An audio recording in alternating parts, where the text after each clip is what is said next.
Hello, good evening. Welcome back once more to my channel. Today we continue our lecture, which is the second lecture on logic, philosophy, and human existence. So today we are going to look at a number of concepts, but before we go into that, we begin the lecture by looking at the nature of philosophy.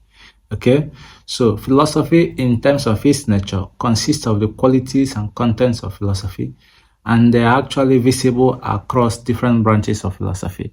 Okay, so as we venture further into today's discussion, we are going to look at these different branches of philosophy, and you could be able to see how these nature and contents are visible per se. Okay, so it has been argued by quite a number of authors, depending on their own field or specialty in philosophy, that philosophy is a field made up of four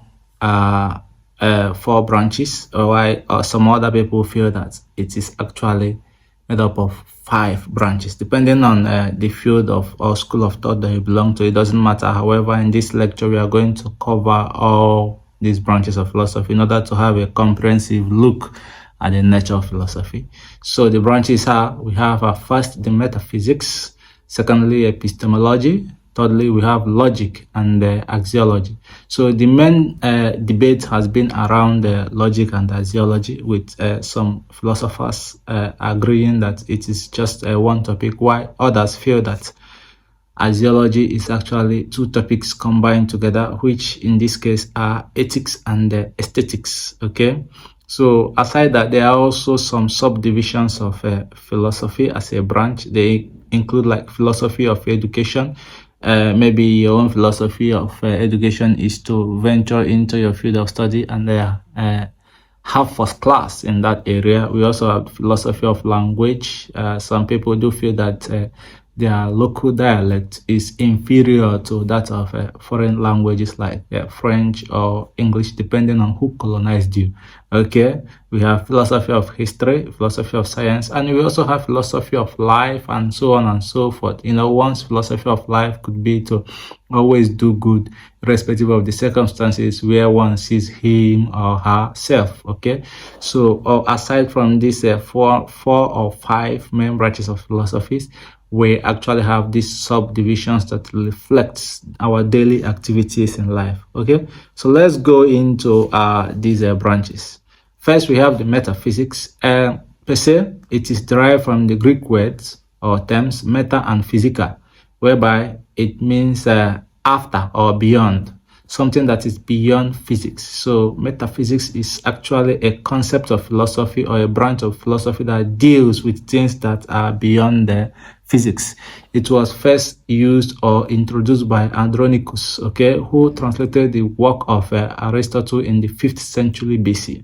Okay, metaphysics is considered to be the first philosophy or fundamental philosophy because it deals with the first or fundamental causes of things. Okay, like today when you go around, you could see oceans, you could see rivers or streams or sand or whatever it is. That are the physical elements that you see. Metaphysics deals with how did these oceans come about, where did they originate from, or what brought their existence in life. Are you getting the point? Okay, so it looks at things beyond the physical outlook. Okay, it focuses more on the inner structure of being by going beyond the realm of science. They don't just conclude that sand is sand or that water is water. No, metaphysics wants to understand that what is the cause, what is the source of that material that we can physically see. Where did they originate from? Okay, so that is the main focus of metaphysics as a branch of philosophy. Now, there are 2 main branches of metaphysics. You have the cosmology and the ontology.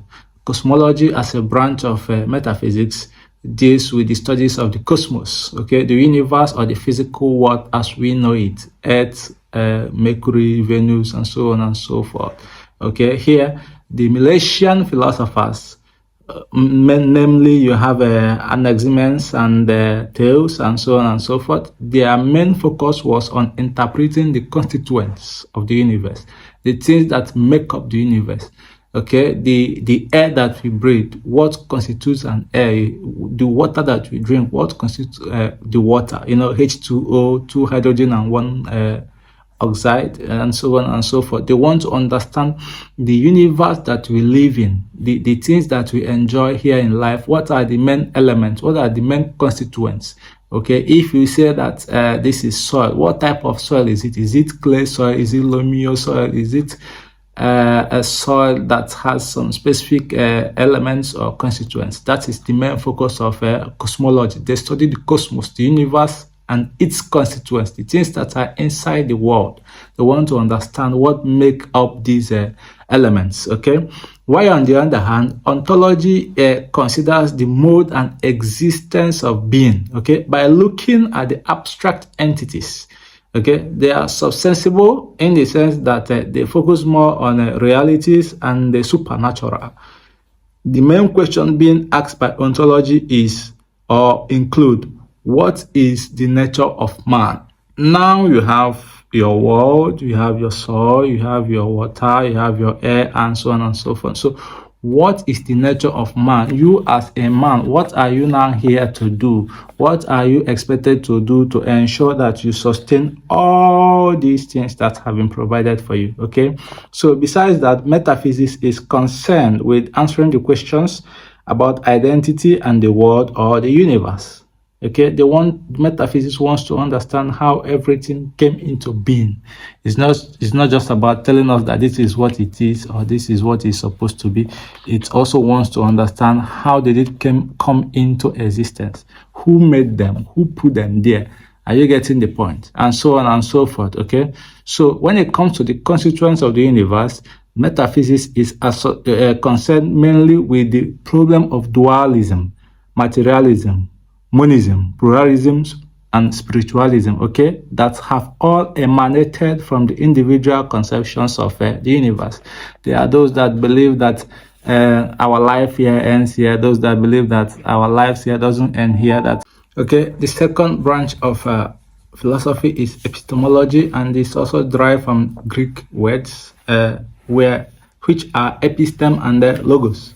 And they mean knowledge and theory. So in a nutshell, epistemology is concerned with the theory of science of knowledge, how things exist, how they come into functionality. Okay, it's a branch of philosophy that is focused mainly on studying human knowledge, the things that we understand, the things that we visualize, the things that we conceptualize. How do we come to give meaning to certain things? Okay, so this is the main concept of epistemology.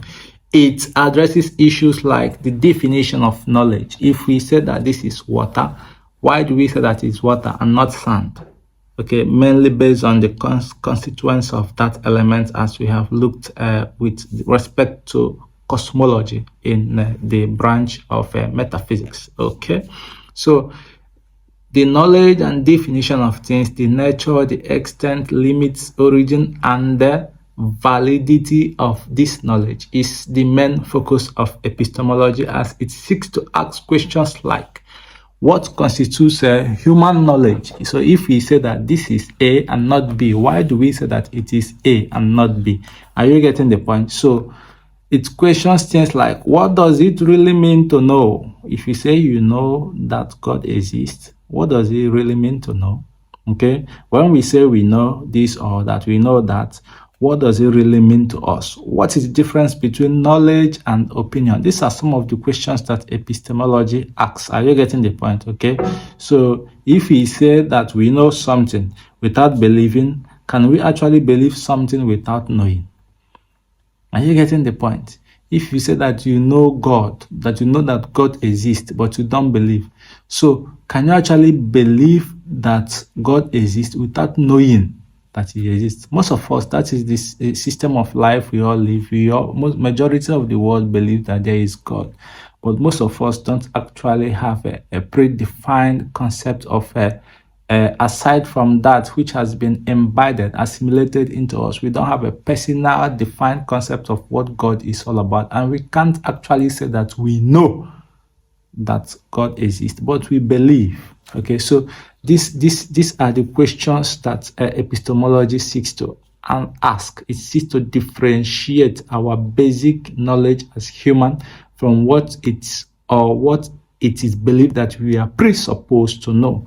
Are you getting the point? Okay, so why metaphysics focuses on the elements of life beyond the physical, epistemology focuses on questioning our overall understanding of life in terms of trying to determine whether what we believe or what we know is actually what we are meant or supposed to know. Okay.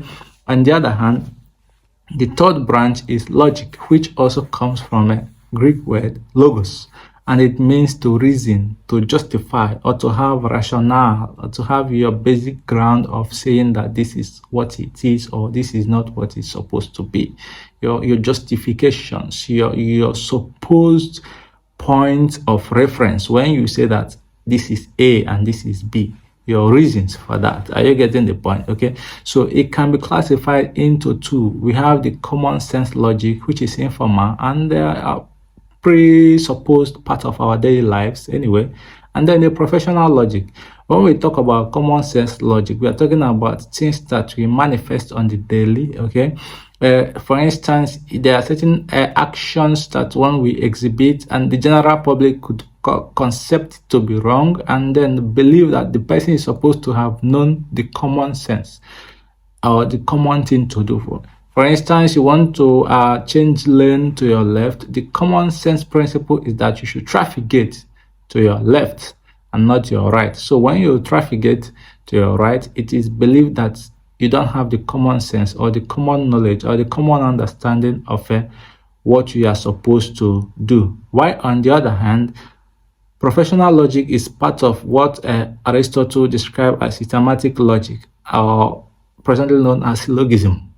Are you getting the point? Professional logic are those that we acquire by experience, by reading, by education, by assimilation as it relates to theories and concepts which have become part of our daily lives. And then we start to apply them in things that we do. Okay, so common sense is inherent, it is inbuilt, it is expected that through our daily experience we will be able to develop what is considered to be common sense, what is considered to be generally acceptable, generally understood in the entire society. While on the other hand, the professional logic is something that we have to go through the process of acquisition to be able to know. Okay, so this is the main difference between these two branches of logic. Then we have ethics. Ethics as a branch of philosophy is also derived from the Greek word etika and the Latin word ethos. Okay, and then when you combine these two words together, they imply the character or way of life. Okay, it's a branch of philosophy that is concerned mainly with morality of our human conduct, doing the right thing, having the common sense to know that this is the right thing to do, then the ethics to actually do it. Okay, so it is the study of the principles of human actions. Generally, there are two types. They have the general ethics and the special ethics, which is also similar to that of common sense and the professional logic under the branch of logic. So the general ethics are part of those ethics that are inherent, that we are supposed to have built over the years through experience, that is supposed to have been part of our daily lives, that it is expected for us to function in line with. Okay, so for instance, if you want to purchase something and then after payment you discover that the seller gave you more than your supposed balance. You bought milk for 10 naira and you gave the seller 50 naira. The seller now returned 60 naira, thinking that it was 2 notes of 20 naira, which was supposed to be 40. Ethics requires that common sense, by virtue of common sense, by virtue of our daily application, by virtue of life experience, that you said to the seller, this is not the amount you are supposed to give me. You have given me more than I am expected to be given. Okay, that is general ethics. Then the special ethics, just like the professional logic, deals with specialty or special activities that are beyond the general scope, that are beyond the general understanding. Okay, you are a manufacturer of a product. It's expected that you follow the special ethics, which are the standard operating procedures as it relates to the particular product you are manufacturing, to ensure that whatever you are giving to your market, whatever you are giving to your customers, are those that do not endanger their health or lives of the general public in any form. So these are special ethics that you don't actually learn through experience. You have to go into the profession to be able to know it. Okay, so we have the dressing ethical dressing code for baristas, which usually should be black and white with tie, suited up and so on and so forth. These are ethics. Until you go into that profession, you'll be able to know the RPC, the rules of professional conduct, and what is obtainable, what is not obtainable, and how to go about your daily professional life. So these are the differences between the general ethics and the special ethics. Okay, then another aspect of axiology, in this case, is aesthetics. Okay, it is derived from the group word aestheticos, and it means perception, the view, what people see, what they conceive. It's a branch of philosophy that studies the nature of beauty and works of art. Are you getting the point? Okay. Some people prefer, when it comes to music, some people prefer rap, some people prefer hip hop, some people prefer reggae, and so on and so forth. These preferences are as a result of aesthetics, the views that people have about these different genres of music. Okay. It deals with what we see or perceive in things around us. Usually, we admire the creative work of nature, the beauty of the universe, and things in it.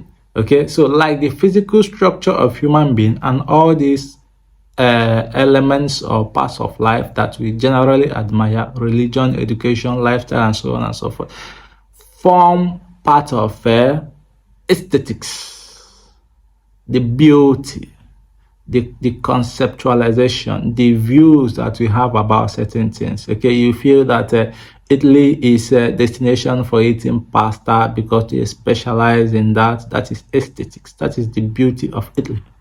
Okay, you feel that Brazil is a football nation because they specialize in that. That is the beauty of the art of football.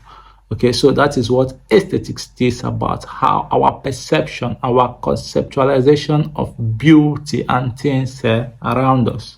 Okay, so this is where we stop today, and today we have been able to look at the nature of philosophy by stating that the nature of philosophy deals with the qualities and contents of philosophy. And then we looked at the different branches of philosophy, which are metaphysics, all about the study of life beyond the physical element. And then it has two branches, cosmology and ontology. Then epistemology, which deals with the knowledge of science, basic understanding of how man conceptualizes things and understands things and applies theories in his or her daily lives. Okay, then we have the logic, which deals with justifications, reasons, or rationale for the actions that we engage in, and it's actually divided into two, which are the common sense logic or the informal logic, which is expected to be inbuilt and inherent within us, and then the professional logic, which we acquire through experience. Okay, then we have ethics, which deals with character or way of life. Just like logic, we have general ethics and then special ethics. Then finally we have aesthetics, which is a branch of philosophy that studies the nature of beauty and the work of art. Okay, so thank you once more for being part of today's lecture, and we do hope to see you come back. Never forget, this is still your tutor, Mr. Bennett Iloka, and it's a pleasure to have you. If you have any question, just comment your question in the comment section. We could actually make a video to answer your question if that is necessary, or just answer it with a text. But however the case, always expect a response for every comment you make under our channels or under the videos in our channel. Thank you so much, and see you later.